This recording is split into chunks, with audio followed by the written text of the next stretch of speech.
something in the middle, whatever number they assign. So this would be the equivalent of our kata, I suppose. Now the distinction here within our system is that this is a set of attack patterns with distinct targets. So, to run you through, and just so you can see them performing it, as you move back, I'll go to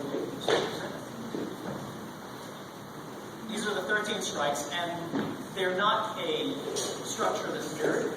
Rather, each movement has a specific target. Okay? Na. Fugai. Na. 1, 2, 3, 4, 5, 6, 7, 8, 9, 10, 11, 12, 13. Finished. So that was our kata. This is essentially a series of attack patterns. So if I were to take Steve, and he will be my man number. Fine, he stands straight, whatever. These are not by any means, this is not by any means a rule that, okay, this will only hit the head. This is a guideline. This is a diagonal strike, that's a 1, that goes top down to his knee. If he leans back, I still tag him. Alright? So that's the 1. 2 is to the ribs or the elbows. 3 is to the ribs or the elbows. 4 is to the jaw. 5 is a thrust. It's more of a poke, but it sucks. 6 is to the clavicle. 7 is to the clavicle. 8 to the clavicle. 9 to the knee. 10 to the knee. 11 to the eye. 12 to the eye. 13 to the head. But this isn't just a kata. In between, there are little transitional positions. It's used to occupy space. Another thing you'll probably hear me talking about as we're moving through is there are no blocks in Filipino martial arts. We don't block. Now, we're not trying to be cocky. It's just that it comes from the tradition of how this system was learned. We train with the sticks. And again, we go back to that history, but traditionally you fight with machetes, and if you're doing machetes and you're training and there's no blocks, someone's going to get hurt. So we started training with sticks. And you want to learn how to fight, so you go to your uncle's house in the barangay, the village. Your uncle, teach me how to fight. So traditionally, it was okay. You want to learn how to fight? Hit me. Steve now has an injury. It's like, thanks, Uncle. Yeah, try that next time. Okay, but he has to go and tape it up, and he has to sit. Not efficient. But, we got this thing. So, what we learned was, and then you'll see us making contact with weapons, it's really a placeholder. So, slowly, give me the left hand. Instead of tagging the hand, I can tag the stick. I mean, that could be the answer, but later on there is implications as to why this happens. And I can strike it. Okay. So, aside from these techniques and moves, how do we drill this under pressure? So we've got the 13 basic strikes, where I know that, you give me 1, tag me 1, and then I come in with the 2, this 5, 6, 7 vertical. These are how we start applying it. But how are we training this? How are we doing this under pressure?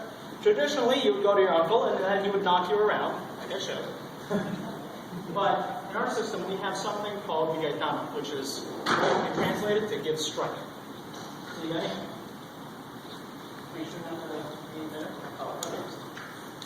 Now, Bigaitama means to give strikes.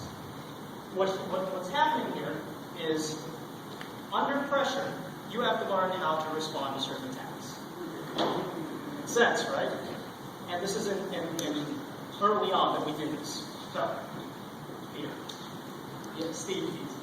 Okay? Now, what you want to note here is, and I'll show this to you guys. I'm feeding him a strike, I'm aiming for his head. What he needs to do is get out of the way, parry it, and then hit me in the face. All right, go. Okay, here. All right.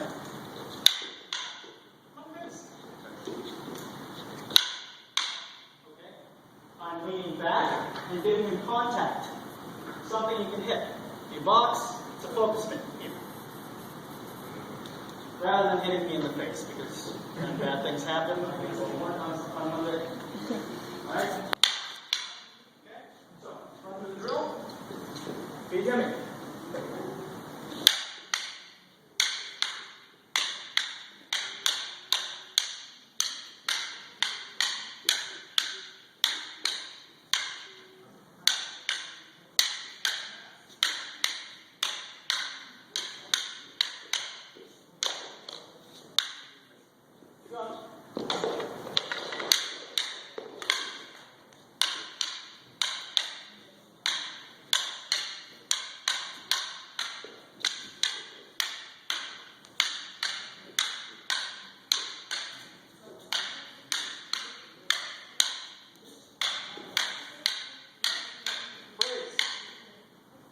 Oh, this is big idea.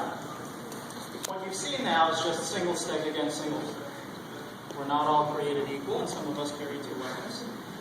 But really, this isn't because I walk around and have two weapons. This is really to develop this instinct that regardless of the angle of the attack, you're able to reposition, find a secure vantage point, and then counterattack.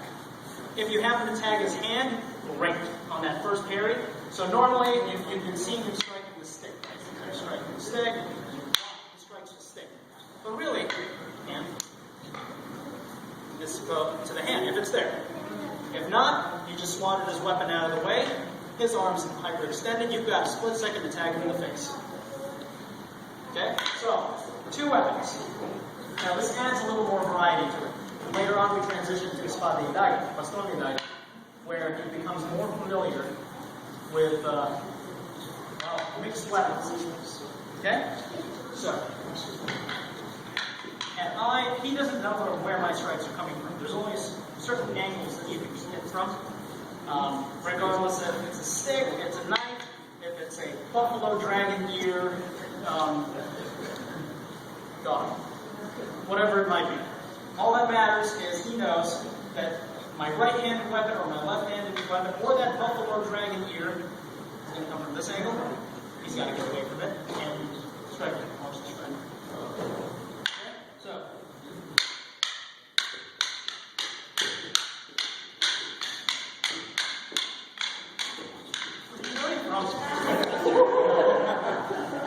What am I wearing? I don't know what I'm wearing. That's a tough question.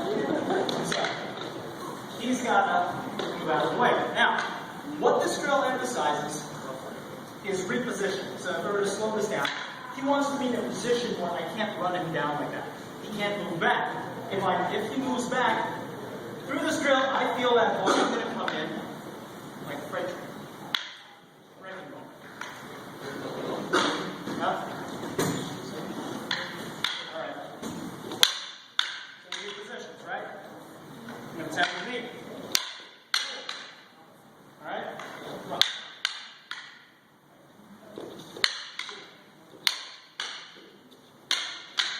Right? And so this is, I'm blocking, but it's really, slowly, I am hitting his arm back so I can hit him. Okay? It's the equivalent of me.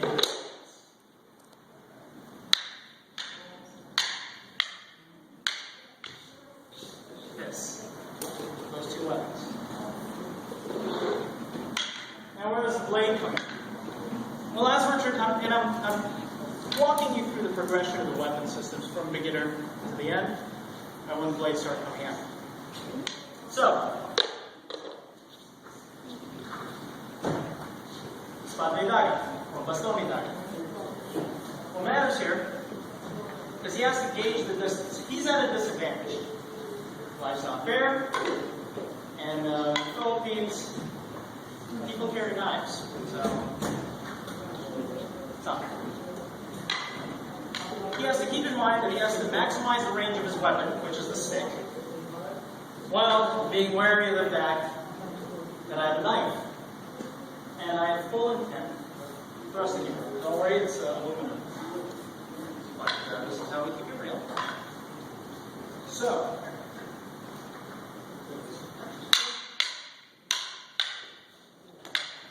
that went in. Yeah.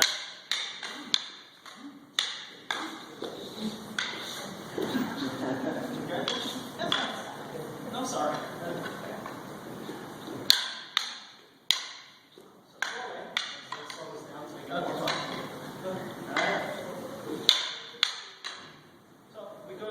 Set, he's got to reposition, find a superior line of attack, right? And be aware that this will come in. Now, when he's striking at me with that stick, right? He's striking the knife for safety, because we start powering this. This exercise is done at full speed and full power, and I like my fun, so I'm not doing that. But also, we factor in another issue. So if he hits my hand, whoa! If he hits the hand on contact, I might release it, it might fly in his face. It'll suck. So it's like you're trying to hit this ball, swat it down. Tags it, and you tag my groin. My groin would be here, but I have this here just to be safe. Cups were not invented until recently. The traditional system, we try to beat that. I should have worn my Okay. So again, so he's learning the angles of a right-hand knife attack.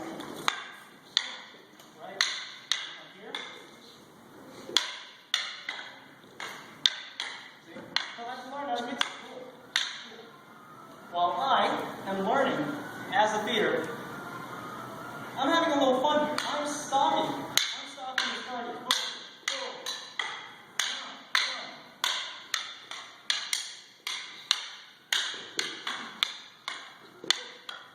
That's a stopping dive. As he progresses through the system, which is, this is probably a few weeks later, since we've introduced the knife, he needs to be familiar with the left hand. Now, what is interesting about this is that right-handed knife, for the purposes of our movement, it lands upon a down beat. So you guys play these. So it would be 1. So it would be a full movement, right? It's in the left hand. It's actually trailing behind my weapon, so the movement is more like crazy. It's behind it. So he's got to be aware of it. There's a split second. Alright, so as I'm hitting, boom, right? That's all fine. Again, keep the feeling right? I'm coming in with that. So this puts him in a little more awkward position. Because he now has to be able to rechamber and counter that knife attack. Okay, so tricky. So, in training with these weapons, what are the different techniques that I find? I mean, I'm just going through this drill. Now, this translates, as we move through the weapons and the drills, we start learning different counters and opportunities. So, I just want you to go through triggering. Okay, remember your spot is out of triggering. Okay? Right hand. Alright. Number 2. So, please, let me explain. Before I continue. So, he now has to recognize that that's a distinctly different weapon. He ignores the stick, not ignores it, but treats it as a higher level of pressure. But he has to be able to execute a particular technique under that pressure. So if you have to see where to be, right? Boom. Right.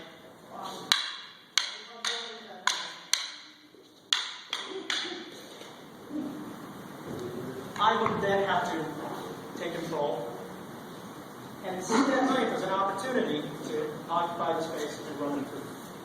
So, going through the drill, remember this when we do the retracting one where it's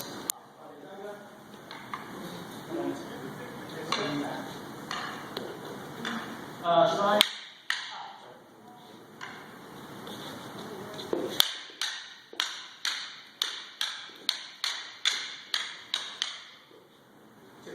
To the head. Here, see it in the face. I will try it again. So as you're seeing this, cool. That's it. Stationary.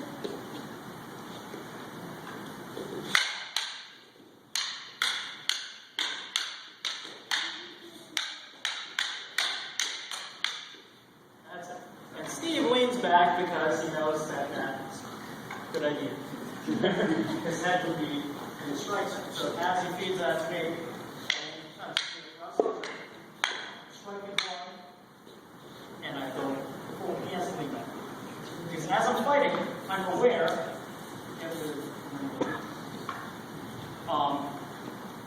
he has to be aware, I'm aware that if he's in that stance, his head will be here. He'll be occupying this plane. But as I swing, he leans back, I'm being trained to swing past that knee. So I know where his body is. I know where his head is. So, yeah. Okay. So, with that in mind, I'm going to show you some different techniques. And we'll transition to more of the blades